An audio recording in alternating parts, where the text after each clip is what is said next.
Hai kawans, angkot ngetem sembarangan, bikin macet, motor selap-selip, nggak peduli orang lain. Kalian sering ngeliat itu setiap hari sampai rasanya biasa aja kan? Tapi pernah nggak sih kalian bertanya, apa sih yang sebenarnya ada di balik perilaku ini? Kayaknya sih ini bukan sekedar soal penanaman disiplin aja deh ya. Ini kayak jadi sebuah fenomena sosial yang miris yang sering terjadi di depan mata kita. Nah, fenomena yang meresahkan ini memunculkan sebuah terminologi baru dari obrolan KRI bareng suami yang kami sebut sebagai normalization of misconduct atau normalisasi pelanggaran. Nah, istilah ini merujuk pada proses di mana perilaku yang melanggar etika dan hak orang lain secara bertahap menjadi standar perilaku yang dianggap wajar, bahkan cenderung dibela oleh sekelompok masyarakat, khususnya mereka yang berasal dari kelas bawah. Jadi fokus kita di sini bukan sekadar motor yang salah jalur, tapi motor yang merampas hak pejalan kaki atas rasa aman. Bukan sekadar angkot yang ngetem, tapi angkot yang mencuri hak pengguna jalan lain atas waktu dan kelancaran berkendara. Inilah beda antara pelanggaran aturan biasa dengan pelanggaran hak orang lain itu. Tapi kalian harus ingat ya, dalam pembicaraan ini, KRD dan suami itu menyadari ada beberapa hal gitu. Dan ini yang harus kalian pertimbangkan bahwa kami sadar betul itu. Pertama, soal pelanggaran etika ini bukan hanya dilakukan sama masyarakat kelas bawah. Kelas menengah dan kelas atas juga melakukan kok dengan caranya masing-masing. Walaupun bentuk pelanggaran haknya mungkin beda. Ada tuh yang melanggar hak orang lain atas rasa aman di jalan, tenot-tenot gitu kan, atau lampu gitu ya. Terus ada yang melanggar hak tetangga atas akses keluar masuk rumah karena parkirnya sembarangan. Ada juga korporasi yang melanggar hak masyarakat atas lingkungan sehat. Jadi pelanggaran hak orang ini bagi kami itu adalah masalah perilaku, bukan monopoli kelas tertentu sebenarnya. Kedua, ingat ya, yang kami nggak respect itu adalah sikapnya, bukan kelasnya. Jadi sikap yang kami angkat itu adalah sikap orang yang merasa berhak untuk melanggar dan merampas hak orang lain, lalu menjadikan status kelas ekonominya sebagai tameng untuk lari dari tanggung jawab. Jadi yang kita soroti itu adalah pembenaran atas pelanggaran hak itu, bukan kondisi ekonominya. Ketiga, ya KRI tegaskan ini, bahwa ini bukan, kami sadari ini bukan perilaku semua orang dari kelas yang sama. Ini perilaku sebagian oknum, ya. Tapi ya karena sering terjadi dan viral, dampaknya jadi terasa umum. Dan yang kasihan itu adalah jutaan orang di kelas yang sama, yang taat aturan dan menghormati hak sesama. Tapi jadi ikut dicap negatif, gara-gara ulah segelintir orang yang merasa punya hak istimewa untuk merugikan orang lain ini. Keempat, fenomena mengabaikan hak orang lain ini ya pastinya bukan cuma di Indonesia aja. Ini masalah universal. Tapi ya fokus kami di sini adalah Indonesia. Kenapa? Ya karena kami pedulinya sama kita lah. Kayaknya kan pengennya bangsa kita jadi bangsa yang saling peduli. Coba bayangin, kalau kita saling terus-terusan saling makan kayak gini, gimana sih kita bisa saling dukung dan berkolaborasi? Padahal kita ini pernah loh jadi bangsa yang besar, yang dihormati dan pastinya saling menghormati. Jadi sikap yang mengabaikan hak orang lain tadi itu sama aja kan dengan menormalisasi kemiskinan sebagai alasan untuk berlaku seenaknya. Sedih banget kan? Nah, oke. Jadi hari ini ya yuk kita coba pahami lebih dalam hasil observasi kami. Ya mungkin kayak ringan, tapi ini jadinya longitudinal study sebenarnya. Karena jangka panjang banget gitu. Kalau mau dihitung ya ini hasil pengamatan langsung dan gak langsung selama puluhan tahun gitu. Yang gak langsung kan dari medsos juga kita ngelihat ya.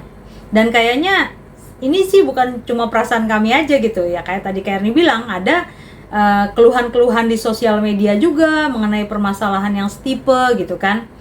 Ya kita ngelihat lah misalnya motor-motor yang melanggar yang harusnya jadi tempat pejalan kaki terus mereka di situ gitu kan.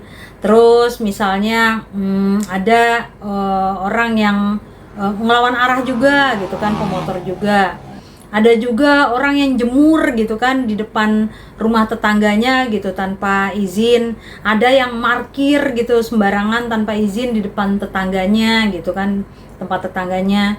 Ada yang mungkin bangun rumah nggak izin dulu gitu kan, atau ada yang geser patok batas pagernya gitu kan, kayak gitu-gitu. Itu ada yang semacam itu. Nah, semua contoh ini punya benang merah yang sama ya. Jadi kayak ini bukan cuma pelanggaran aturan lalu lintas atau sengketa biasa, tapi ini adalah pelanggaran hak dasar orang lain. Hak atas keamanan, hak atas ketenangan, hak atas properti. Oke, nah sekarang yuk kita coba masuk ke analisis intinya. Jadi menurut analisis kami berdua, ini bukan sekadar pelanggaran biasa. Kayaknya nih ada pola umum di mana tindakan ini dilakukan dengan intensi yang tidak baik. Dan jadinya tuh kayak sebuah dorongan terpendam untuk membalas dendam. Cuma membalas dendam atas apa? Membalas dendam pada siapa gitu. Kalau membalas dendam atas apa? Kami lihat itu adalah atas himpitan ekonomi dan kesulitan hidup yang dirasakan. Nah terus kan balas dendam pada siapa gitu kan? Nah yang bikin fenomena ini miris adalah balas dendam ini kalau kami bilang sih akhirnya sering jadi salah sasaran. Misalnya kemarahan yang dirasakan tuh seharusnya ditujukan pada sistem atau negara yang dianggap nggak adil. Tapi nggak bisa tersalurkan tuh ke biangnya langsung.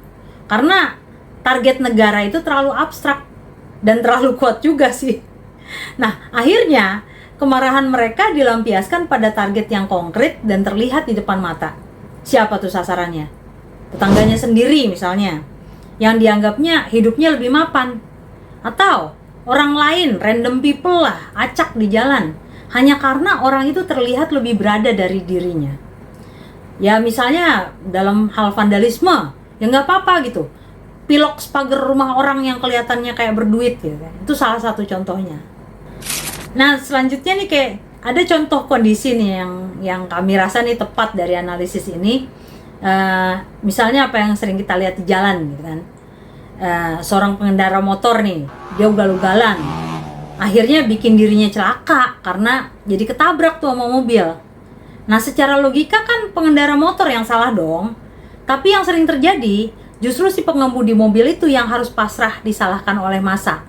Nah puluhan tahun setelahnya sosiolog Robert K. Merton mengambil konsep anomi ini dan mengembangkannya menjadi strain theory atau teori ketegangan tahun 1938. Teori ini jauh lebih spesifik dan sangat relevan dengan fenomena balas dendam salah sasaran yang kita bahas ini. Nah, Merton bilang frustrasi dan penyimpangan itu muncul ketika ada kesenjangan besar antara tujuan yang ditetapkan oleh budaya, misalnya sukses, kaya, atau bahkan hal sederhana seperti sampai tujuan tepat waktu lah, dengan cara-cara yang legal dan tersedia untuk mencapai tujuan tersebut. Jadi sekali lagi ini adalah gimana orang mencapai tujuan yang dimiliki secara umum dan cara-cara yang dilakukannya ketika dia nggak bisa mencapai tujuan dengan cara-cara yang normatif atau sesuai aturan itu. Nah coba deh kita terapkan dalam fenomena yang kita angkat ini ya, dalam normalization of misconduct, yang dimana di sini dia melanggar hak orang lain ya. Coba kita lihat dari supir angkot sama motor misalnya.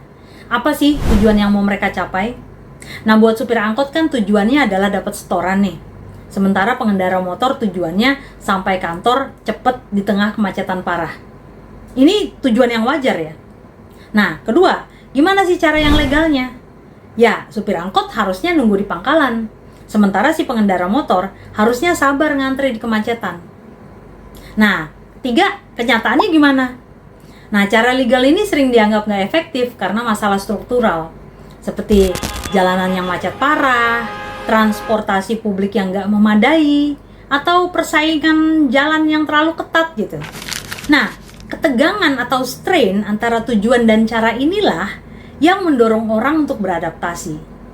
Pelanggaran yang kita lihat tuh kayak ngetem sembarangan atau ngelawan arah itu adalah bentuk adaptasi yang Merton sebut sebagai inovasi.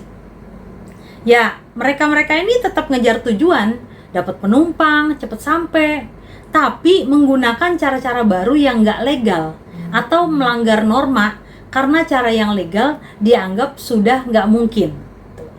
Jadi terkait dengan faktor yang ini ya, normalization of misconduct dengan melanggar hak orang lain, kami lihat mungkin pelanggaran-pelanggaran ini tadinya bukan tindakan orang-orang yang nggak disiplin. Kalau menurut strain theory, tindakan ini adalah respons yang bisa diprediksi dari kelompok masyarakat yang merasakan frustrasi paling besar akibat kesenjangan antara cita-cita dan realita. Mereka berinovasi dengan cara yang merugikan orang lain sebagai jalan pintas untuk melepaskan tekanan hidup sehari-hari. Nah, yang salah itu kan adalah ketika pelanggaran-pelanggaran ini dinetralisasi oleh pelaku yang seolah menyatakan bahwa dia melakukan hal itu karena alasan-alasan apalah yang sering malah gak relevan. Dan ketika diminta pertanggungjawabannya, yang jadi alasan adalah kemiskinan. Bahkan kayaknya tuh yang orang yang nuntut dan dirugikan itulah yang salah, hanya karena dia status sosial ekonominya di atas pelaku. Lebih parah lagi, tindakan kayak gini juga dinormalisasi dan dibela oleh kelompok sosial yang selevel dengan membela diri berdasarkan unsur kemiskinan tadi. Ya biasa deh, kita mau orang miskin, begini aja jadi masalah. Padahal orang kaya juga kalau korupsi, jahat, gak ditangkep. Lah kan itu alasannya udah kemana-mana itu. Ya pertama, si pelaku ini kan dia dimintai pertanggungjawaban bukan karena tekanan ekonomi. Wong dia melakukan kesalahan beneran kok. Jadi ya memang harus tanggung jawab. Ya setidaknya nyadar dia salah aja lah, minta maaf kek. Kedua, lah yang nuntut kan bukan orang yang dia sindir itu. Bukan orang kaya yang melakukan kejahatan, korupsi terus gak ditangkap itu kan. Jadi gak ada hubungannya lah. Ya, kami inget ya, kami juga pernah tuh habis-habisan bener-bener ditinggalin lah sama orang-orang yang kami pikir keluarga, temen, apalagi negara gitu ya. Miskin gitu kami. Tapi ya nggak terus enaknya gitu. Dan kasihan kan mereka-mereka yang beneran dari kelas bawah masih punya moralitas yang baik dan menurut pada aturan. Jadinya mereka juga bisa aja digeneralisasi juga gara-gara oknum-oknum yang kayak gitu. Nah, gitu dulu deh. Ya, semoga terminologi normalization of misconduct dari kami ini bisa memberi kita lensa baru untuk melihat kekacauan di sekitar kita. Ya, memahami ini setidaknya membantu kita sadar bahwa banyak pelanggaran kecil yang sifatnya tuh nggak acak, tapi kayak pembebasan diri dari frustrasi struktural yang mendalam. Plus ya tentunya yang jangan sampai jadi umum adalah faktor-faktor lain tadi, seperti nggak punya dasar pembelajaran etika dan gejala NPD itu. Nah, sekali lagi kalian harus ingat bahwa memahami bukan berarti membenarkan. Ini jelas tindakan yang salah, memalukan, dan merugikan diri sendiri dan orang lain.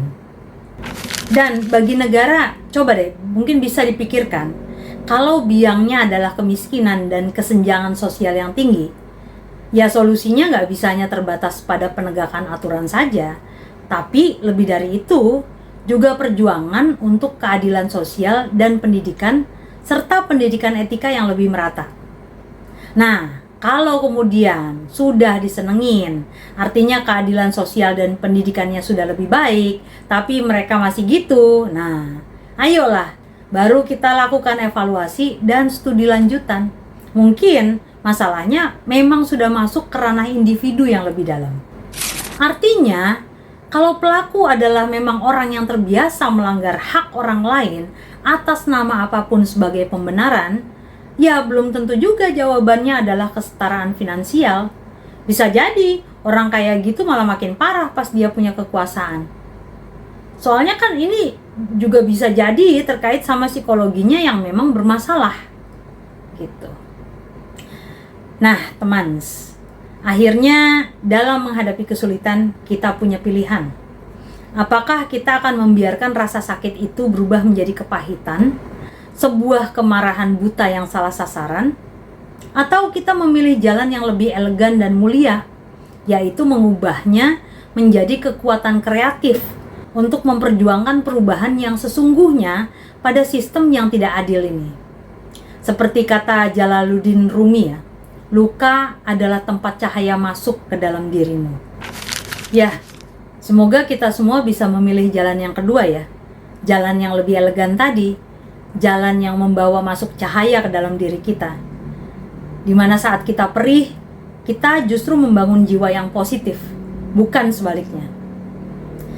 Ya, semoga diskusi kita hari ini bisa jadi insights buat kita semua, termasuk Kak Erni juga. Please like and subscribe, biar kita bisa terus berbagi pemahaman dan pengalaman. Komen di bawah, kita diskusi. Untuk kita semua, semangat akademis. See you, love you all. Mwah.